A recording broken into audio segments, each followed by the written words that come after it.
bodoh yang kaya. Katakanlah Vincent, si anak cerdas di kota Jakarta, dan Jopen, si anak lugu dari kampung Singkawang. Kedua anak ini mempunyai latar belakang yang sangat berbeda. Entah kenapa, keadaanlah yang mempertemukan mereka bertemu di kelas yang sama di sekolah SMA Unggul Jakarta. Untuk sebab-sebab yang mempertemukan mereka tidak bahas. Vincent, anak yang cerdas dan selalu juara di kelasnya, memang tidak dilakukan. Ya, kondisi ekonomi orang tua memang sangat mendukung pendidikan anak ini. Anak ini serba berkecukupan. Ditambah lagi orang tuanya sangat mensupport semua kegiatan Vincent. Vincent sangat sibuk setiap hari. Abrek-abrek kegiatan Vincent, les pelajaran, les bahasa Inggris, les dan les setiap hari. Pokoknya apa saja yang dibutuhkan Vincent selalu tersedia. Tentu dong, anak ini tidak pernah merasa kekurangan dan kesulitan. Pokoknya selalu tersedia apa saja yang diminta. Ya, Vincent memang berkarakter baik dan tidak sombong kok. Berbeda dengan Jopen, 180 derajat. Si anak kampung yang terpaksa pindah ke Jakarta ini hidup serba keterbatasan, hidup dalam kesederhanaan. Walaupun memang diakui anak ini memang cerdas. Namun, walaupun dia anak cerdas, tetap saja ia tak mampu menyaingi teman-temannya yang cukup cerdas. Sehingga selalu menduduki posisi ranking terakhir di kelasnya. Ya, itulah Jopen. Waktu pun berlalu. Setelah 3 tahun menyelesaikan SMA, ya memang terbukti Vincent si juara umum dan Jopen si juara terakhir. Vincent berhasil diterima loh di universitas terkemuka di negeri ini dan di jurusan favorit. Sedangkan Jopen, ya karena keadaan ekonomi lah, dia memilih kuliah D3. Harap-harap dia hanya berpikir kuliah sambil bekerja, ya kalau bisa. Jopen menyelesaikan kuliah dengan baik selama 3 tahun. Komitmen tetap dia pegang dengan baik. Sesegera mungkin langsung saja dia melamar pekerjaan. Sedangkan Vincent lulus di tahun berikutnya dengan nilai cum laude. Wow, luar biasa. Entah bagaimana Vincent diterima di sebuah perusahaan komunikasi bonafit di Jakarta, di mana Jopen sudah bekerja di sana sebelumnya sebagai staf keuangan. Ternyata mereka ketemu lagi. Tetapi dengan strata jabatan yang berbeda. Antara langit dan bumi kehidupan mereka berdua ya. Vincent, si anak cerdas itu, menduduki posisi strategi dengan gaji aduhai. Sedangkan Jopen hidup biasa-biasa saja, alias sederhana. Bayangkan Vincent dengan gaji 20 jutaan rupiah, sedangkan Jopen hanya 3,5 juta per bulan. Ya, Vincent, pejabat baru kita, menyewa sebuah apartemen mewah di Jakarta bagian selatan. Tentunya mobil Innova yang dicicilnya setiap bulan, kegemarannya dengan HP terbaru dan alat canggih, serta gaya hidup mewah yang luar biasa. Itulah Vincent. Dia tidak mau ketinggalan zaman. Kata orang, selalu eksis, up to date. Sedangkan Jopen masih mengontrak rumah petak di dekat kantor mereka.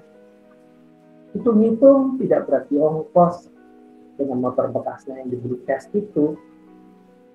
Kadang-kadang dia makan di warteg, kadang-kadang dia membawa makan siang sendiri. Yang penting menurut Jopen, saya bisa mengelola keuangan saya dengan baik, tidak terkurang. Tidak apa-apa, hidup sederhana. Jopen berpikir, saya tidak perlu mengikuti si Vincent yang high class itu. Ya memang saya tidak bisa memilih dia. Tahu diri dong, gajinya saja sangat berbeda. Ya, yang dilakukan Jopen banyak bersyukur dan mencukupkan dirinya dengan apa yang dibutuhkan. Dalam 2 tahun, Vincent pun naik jabatan loh. Wow, jabatan yang fantastis dengan kenaikan gaji yang lumayan. Seiring dengan kenaikan gaya hidup yang mewah dan hedonisme, Vincent mengganti mobil Innova-nya dengan Fortuner baru dengan cicilan selama 5 tahun. Dia berpikir, selama saya bisa bayar cicilan saya, tidak masalah. Uang gaji tiap bulan muncul terus. Vincent berpikir, YOLO, you only live once. Yang penting penerimaan dari teman-temannya adalah yang terutama. Selalu up to date, eksis. Itu loh. Itu yang modern. Demikian juga dengan Jopen menerima kenaikan gaji menjadi 5 juta per bulan. Disyukuri, alhamdulillah. Akhirnya Jopen pun memutuskan mencicil rumah di pinggiran Jakarta selama 8 tahun. Komitmen ini dilakukannya karena dia berpikir, kapan lagi saya mempunyai rumah, walaupun dengan cicilan 1 jutaan sebulan. Tapi dia berkomitmen. Ya, itulah Jopen. Dia mengurungkan dirinya untuk mengganti motornya dengan motor baru. Dia tidak berpikir selama motor ini tidak rusak, tidak masalah. Saya masih sampai kok di kantor dengan tepat waktu. Jopen, betapa senang hatinya ketika menempati rumah kreditnya. Oh, dia sangat bersyukur dengan rezeki yang Tuhan berikan. 3 tahun kemudian, Vincent pun memutuskan menikah dengan tujuan hatinya, tetapi dengan tetap sewa apartemen mewah dan mobil mewahnya yang baru. Itu loh mobil mewahnya. Dia ganti lagi dengan Alphard baru yang dicicilnya kembali 5 tahun. Pokoknya di pikiran Vincent, exist is number one. Mobil mewah, apartemen mewah. Dan tentunya rekan-rekan yang mengakuinya tetap eksis pergaulan ala modern. Jopen tetap diundangnya loh sebagai teman lama walaupun beda jabatan di kantor. Sementara Jopen masih berkomitmen menyelesaikan kreditnya tapi lunas. Kemudian dia akan menikah, ya sambil dagang atau usaha kecil-kecilan. Yang dia pikir bagaimana kredit rumahnya bisa selesai secepatnya. Tak disangka, tak diduga, keadaan pun berubah. 3 tahun kemudian terjadi resesi di perusahaan. Sehingga perusahaan harus gulung tikar loh. Tak disangka ya, perusahaan Bonafide seperti itu bisa gulung tikar. Namun, sebulan sebelum perusahaan gulung tikar, Chopin telah melunaskan KPR rumahnya di bank dengan tabungan yang dikumpulkan selama 3 tahun ini. Chopin pun tidak terlalu berdampak dengan bangkrutnya perusahaan mereka. Karena dia masih mempunyai usaha yang dapat menolongnya mendapatkan penghasilan lumayan setiap bulan. Itu loh, usaha kecil-kecilan. Apa yang terjadi? Ternyata Vincent tidak seperti yang kita duga. Hidup mewah ala borjuis dengan mobil Alphard yang super mewah. Vincent mengalami resesi yang luar biasa. Kredit mobil mewahnya masih bersisa 2 tahun lagi dan terancam tidak bisa melunasinya. Karena tabungannya pun habis karena gaya hidupnya yang mewah dan high class itu. Sewa apartemen mewahnya pun terancam tidak bisa dilanjutkan. Karena pesangon yang tidak disangka-sangka tidak mampu untuk melanjutkan hidupnya dan keluarganya dalam beberapa bulan. Bahkan hanya bisa sewa rumah sederhana saja. Ditambah lagi kartu kreditnya. Wow, lebih dari 5. Bayangkan, sampai dia pun tidak bisa membayar kartu kreditnya. Sangat tragis ya. Otomatis kondisi ini tidak bisa untuk kredit rumah. Karena setiap pengajuan dari Vincent tetap ditolak. Bank tidak akan memberikan kredit kepada orang yang tidak punya pekerjaan. Apalagi dalam kondisi krisis. Ini semuanya hilang.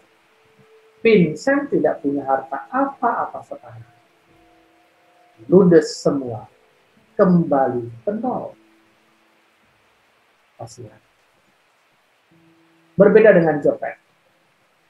Walaupun dalam kondisi krisis ekonomi, walaupun perusahaan bangkrut, hidupnya tetap dinikmati dengan sukacita, walaupun sederhana. Tetapi dia mempunyai apa-apa. Youth and teenagers. Siapa yang kamu pilih dari cerita di atas? Vincent dengan pendidikan yang super cerdas. Harus bertekuk lutut pada keadaan ekonomi yang tidak disangka-sangka. Sementara Chopin, orang yang sederhana, telah bersiap-siap menghadapi krisis yang terjadi secara tiba-tiba. Seseorang dengan pendidikan yang tinggi tidak menjamin orang tersebut cerdas dalam mengelola keuangan yang baik. Tidak sedikit orang yang cerdas dalam pendidikan, tetapi bodoh dalam mengelola keuangan. Sekali lagi, tidak sedikit orang yang cerdas dalam pendidikan, tetapi bodoh dalam mengelola keuangan. Cukup dimaklumi. Karena yang namanya financial wisdom, kebijakan dalam mengelola keuangan, atau yang disebut dengan financial push, tidak akan kamu temukan di sekolah. Pelajari hidupmu, belajarlah sederhana walaupun pangkat dan hartamu melimpah. Hidup ini mudah dan murah. Yang mahal adalah gaya hidup. Milikilah financial freedom, financial wisdom. Nikmati setiap rezeki dengan bertanggung jawab. Banyaklah bersyukur, hiduplah secukupnya.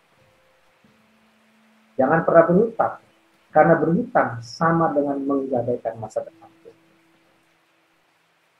Yang terakhir, tidak perlu mempunyai gaya hidup yang berlebihan.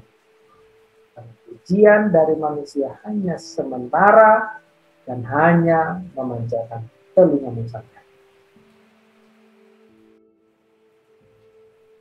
Youth and teenagers, someone say, jagalah hatimu dengan segala kewaspadaan, karena dari situlah terpancar kehidupan.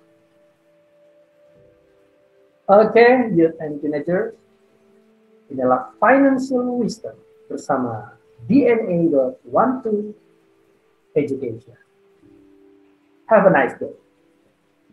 Goodbye.